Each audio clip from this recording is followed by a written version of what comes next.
Hi guys, welcome back to my YouTube channel. My name's Ashleigh Louise and this is my weekly series called What Was the Outcome? Before I start, and trust me, this week I have so much to get into, but before I do get into that, let's just make sure we are subscribed. Please subscribe. It really does help me as a new content creator. So I would really appreciate it if you do subscribe, and whilst you're at it, make sure you hit the notification button, like and comment. So let's get into this week, because the men are really down bad. Okay, the men have completely disgraced us. Like, the men is I feel like it's almost like handicapped to be attracted to men this week. The men, honestly, like, how many times have I said the men? Because I just feel like the man them really have showed their asses this week. Okay, so footballer Wayne Rooney has finally released a statement in response to the allegations this week of him cheating. Now, and I don't know if you've been living under a rock, but this week some images of Wayne Rooney at a party, at a friend's party, allegedly surfaced. He looked like he was asleep. He looked like he was in a very uncompromised position. He almost looked like he was kissing the girl. If you haven't seen the pictures, I'll put them up on the screen for you now. The reason I laugh is because, this guy has been caught cheating more times than he surely has scored goals. Like, this guy is a notorious cheater. Back in the day, though, he and Colleen were almost like a chicken and chips version of Posh and Becks. Do you know what I mean? Like a poor man's Posh and Becks. There was a time when people really wanted, and probably still do, really wanted to live the like UK wag lifestyle. And all of the girls that I went to school with wanted to be like Wayne and Colleen Rooney. That's what they wanted. So to see all these years later that he's just continuously cheated on her is, I guess, typical of a man of that sort of spec. But he released a statement this week. I'll pop it on the screen for you. And he says, "I went to a private party with two of my friends, and from me, I'd like to apologise to my family and the club for the images which were going around, and I want to move forward on this. I'm grateful for Derby County for giving me this opportunity to get this club back to where it belongs, and I'll do everything in my power to make sure I do that." I mean, like, typical football player, typical athlete response, very basic, straight to the point, not really going into too much detail, not even really apologizing for the amount of time that he's been caught cheating. But this is the thing.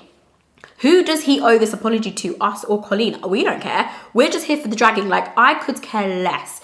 I am just here for the drama, and so is everybody else. So I don't really get why these public statements are necessary, especially in a marriage. However, there are some people that feel like it could have been a stitch up, and it could be. It really could have been a stitch up. These girls, clearly, for them to post it, clearly were after something. They clearly want some sort of like notoriety from this, and I don't love girls who do that either. Now, here is my issue with guys who say they were stitched up.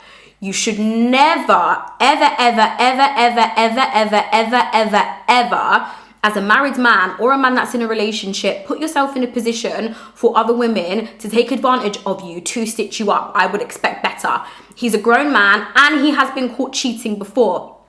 Back in 2017, Colleen did release a statement where she did an interview about her marriage, and she kind of said she does understand that people probably think that she's stupid for staying, but she loves her husband and she wants to make things work, and she loves her family, which is fine. I never really judge. No, I'm lying. That's a lie. I do judge women for staying in relationships where they've been cheated on. But I understand that cheating is not a deal breaker for everybody. But somebody like Wayne Rooney, who's done it again and gotten away with it, done it again and gotten away with it, he clearly is not going to change. And so I guess you get to a point in your marriage or your relationship whether you're accepting it or you're not. Like, there's no in between, sis. So she is comfortable. She's obviously got a nice life. She lives in a big house. She drives a big boy whip. So she's living her best life. Maybe she doesn't mind and she's not bothered about a few indiscretions. So there you go. Piers Morgan. Do you know what? Yeah, cancelling Piers Morgan is not possible, sadly, because there are so many other like rich, wealthy, middle class, middle-aged white men who think exactly like him. So cancelling Piers Morgan really doesn't do anything. We need to defund Piers Morgan. Like, we need to defund him and get him out of here. My problem is I need to stop paying attention to his tweets. Like, he is a loser of all proportions, and it all stems from the hatred that he has for Meghan Markle after she decided that she didn't want him anymore, okay? Like, he needs to get over it. But essentially this week, our good sis Simone Biles pulled out of the Olympics to, I guess, focus on her mental health. She's been through a lot. Let us not forget, this poor girl was sexually assaulted by her coach, who only recently went to jail for what he did. I'm glad he's rotting in prison. So not only is she a sexual assault survivor, because I don't really like to use the word victim, she's a sexual assault survivor. She's also competing at the highest level of any athlete at the Olympics. If she wants to take some time to focus on her mental health, she should be able to do that. But here comes this big belly bitch, Piers Morgan, and this is what he had to say.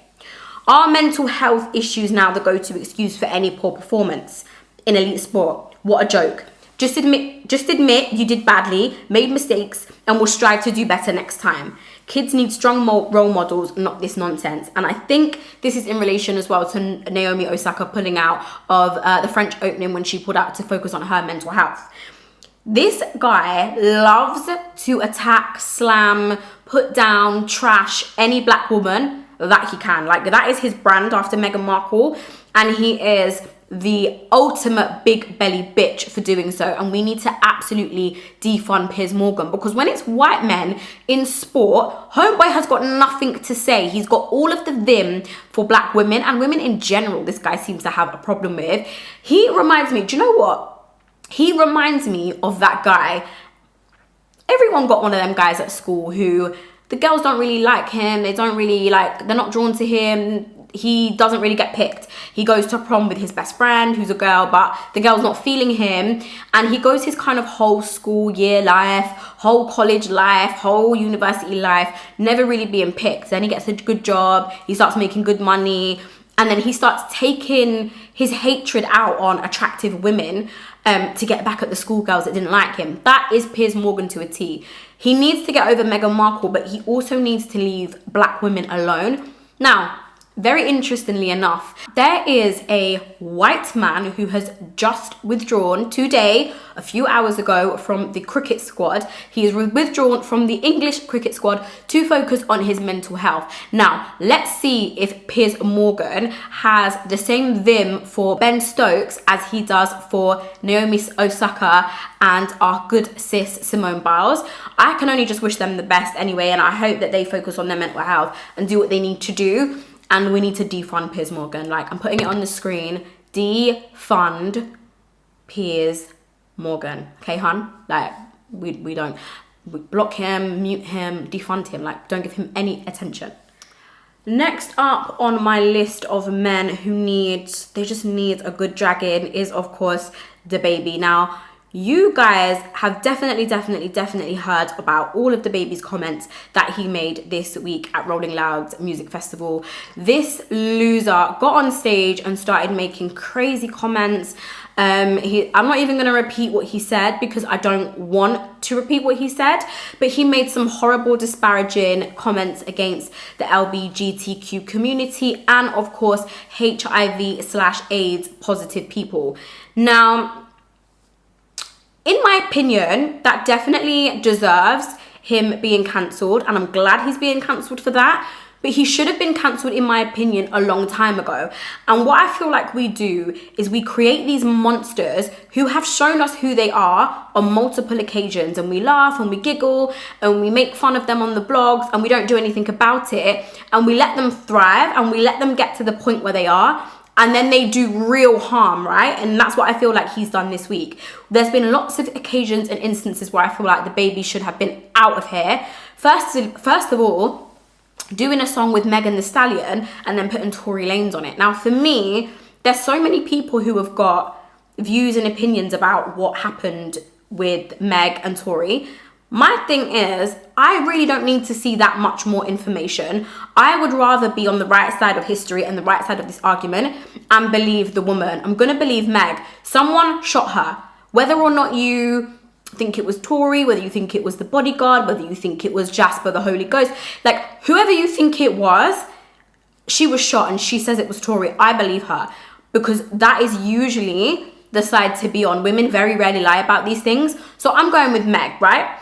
He does a song with Meg, releases that, says all of this stuff to her about having her back, about believing her. Then he does a song with Tory Lanez, her attacker, a few months later. Like, to me, I don't love that. I don't love that at all, one bit. He should have been cancelled from that point on, in my opinion. But he doesn't. He's left to do other things. Then there's the video where he's embarrassing the school kid. Like, he's done so many things. Like, he beat up the hotel worker, or he punched the hotel worker in their face. Like, the baby is a loser. We should have cancelled him ages ago. And his music doesn't slap like that. Like, I'm so sorry, hun. Like, it doesn't slap. Like, it does not slap like that for you to be so disrespectful. But anyway, this week at Rolling Loud, he's jumped on the stage, made all of these stupid, disparaging comments against the LGBTQ community, and made comments about the HIV/plus positive community. And I really don't understand why rappers can't get on the stage, perform, do what they need to do, get off stage and shut up. We don't need to hear all of this nonsense whilst you're on stage. And can I just add, not only did he do a song with Tory Lanez, he brought him out on stage right after Meg had performed. Now, I'm pretty sure, and I think I've been reading some sources, that Meg has a, what does she have? She has like a restraining order against him, right? So, or like a protective order where he's not supposed to come anywhere near her. He violated that. He completely violated that. That should have been enough, in my opinion, for him to be cancelled. Like, that, in my opinion, is enough to be cancelled. And I feel like we don't protect black women. We don't care about black women, because that in itself, you doing a song with her, you should have been, sorry, you doing a song with Tory, you should have been cancelled. Like, you should have been done. But then, not only do you want to do a song, you want to bring him on stage to an event that she's at and perform straight after her. Like, I'm sorry, that was enough for me. And then obviously the comments that he made after that. Now, he has tried to get himself out of hot water. I will put his insane responses on the screen for you so you can see what a loser he really is. But now he's getting a lot of backlash from, I guess, like celebrities. So Dua Lipa released a statement. I'll put that up on the screen for you. Elton John, honey. Now, when Elton John comes for you, it's over. Like, sorry. Not Elton John dusting off his colourful cape to come out and cancel you. Like, if Elton John comes out, you're done. Madonna, Boohoo Man, his whole collection is taken off of the Boohoo website. So I feel like the baby is done. Now, there was a little bit of a debate about whether or not you can cancel someone whose fans don't want them to be cancelled. And not really. Fans will support people whether we like it or not. Fans will buy music and fans will still go to shows. However, you can't book a show if the venues don't want to work with you, if the sponsors don't want to work with you. So that is where I think we do have some control. That is where people do need to start cancelling it. And if we start unionising and thinking with our heads and stop spending money at these venues, stop spending money with these sponsors, they will pull out and there will be no show. So eventually, yes, I do believe you can cancel someone. Will the baby get cancelled? Probably not, unfortunately. The hip-hop community is known for being very homophobic, is known for being misogynistic towards women. So unfortunately, we probably won't see a true cancellation, especially when you've got idiots like Boosie.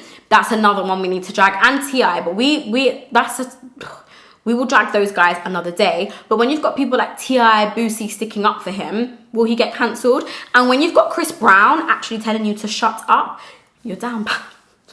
You're down bad. Bad. And yeah, guys, I feel like that is it. Make sure you like, comment, and subscribe.